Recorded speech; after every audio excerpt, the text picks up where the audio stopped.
piloto at flight attendant, eroplano at barko, mga kultura at lingwahe. mga pagkain at iba't ibang kasuotan. Ano kaya ang salitang kaugnay ng mga larawang ito? Sagot, Turismo! bagong kaalaman, Tiyak na may matututunan. Kaalamang turismo, mismo turismo! Sa industriya ng turismo ay hindi mawawala ang pagtuklas at pagkatuto mula sa iba't ibang kultura na ating nakakasalamuha. Ang komunikasyon ay ang epektibong tulay upang magkaroon ng pagkakaunawaan sa dalawang nag-uusap magkaiba man ang lahi at pinagmulan. Ngunit sa pagitan ng dalawang magkaibang lengguwahe ay kinikilangan ng pagsasalin upang ito ay maunawaan. Ang pagsasalin ay pinapadali ang komunikasyon at interaksyon sa pagitan ng mga turista at mga lokal na mamamayan.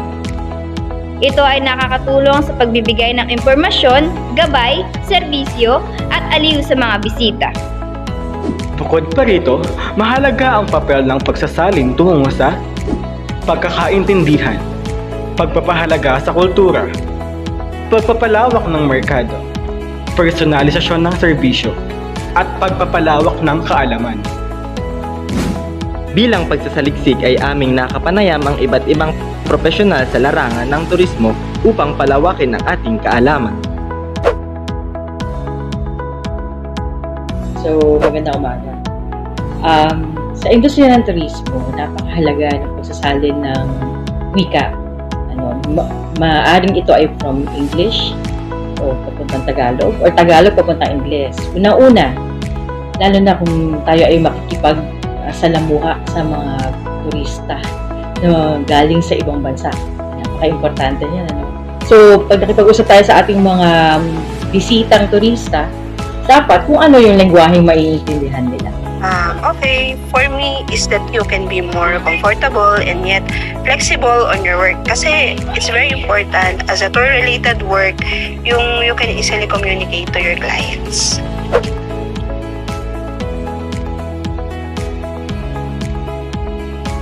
Napakalaki. Nabanggit ko kanina na yung para maunawaan mo yung mensahe, para maunawaan mo yung impormasyon na kailangan ay makarating sa'yo, ito dapat ay dun sa wika na pinaka naiintindihan mo. Ganon din naman doon sa pagkakaunawa. Kung mas ito ay mas maiintindihan mo, mas ikaw ay makaka-express ng sarili mo sa pamamagitan ng wika na gagamitin mo, yun ay napakahalaga. In that aspect of translation, mas nagiging aware tayo on things na there's a language and cultural differences.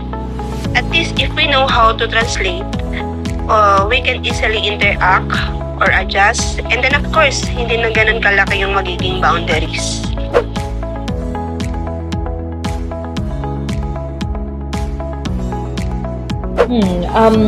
Sige, bago kasi ako naging guro, I also have a travel agency. Sa industry natin, may yung pride na tayo, mahal natin yung ating wika, tayo nagkakaintindihan tayo, na may mga mensahe na tayo lang nagkakaintindihan. So, importante yun. It, of course, nagbubunsod yun ng camaraderie. Mas magiging malakas ang ating samahan at syempre yung pagkakaunawaan din. As a tour guide na marami nang na-encounter na foreign clients like Thai, Chinese, American, Canadian, and etc. May mga times na kapag syempre they are traveling, meron sila mga basic words na alam dito sa atin. Nakala nila all Filipinos are using it. But they don't know, they are not knowledgeable na we also have different ethnic languages na ginagamit like Tagalog, Bisaya, Ilocano, etc.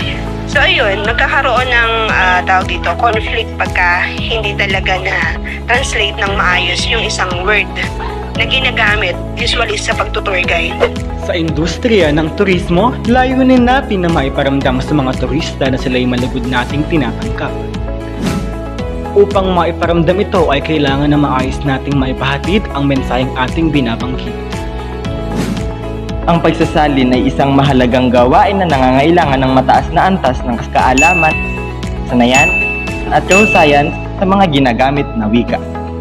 Ito ay hindi lamang pagbabago ng mga salita, kundi pati na rin ang mga pagpapanatili ng mensahe, tono, estilo at kultura ng orihinal na teksto. Sa mga hamon ng malaking pagkakaiba sa mga wika at kultura, ang pagsasalin ay nagiging fundamental na elemento sa pagpapaunlad at pagpapalawak ng sektor. Ito ay nagdudulot ng positibong epekto hindi lamang sa ekonomiya, kundi pati na rin sa pagpapahalaga at pangangalaga sa kultura at pagkakakilanlan ng mga destinasyon. Sa hinaharap, patuloy na magiging kritikal ang papel ng pagsasalin sa pangangailangan at kagustuhan ng mga turista na naglalayong mapalawak at mapabuti ang karanasan ng paglalakbay para sa lahat. Ito ang palabas na laging may dalang kaalaman. Laging may handog na, Bagong kaalaman. tiyak na may matututunan. Kaalamang turismo? Mismo! Turismo!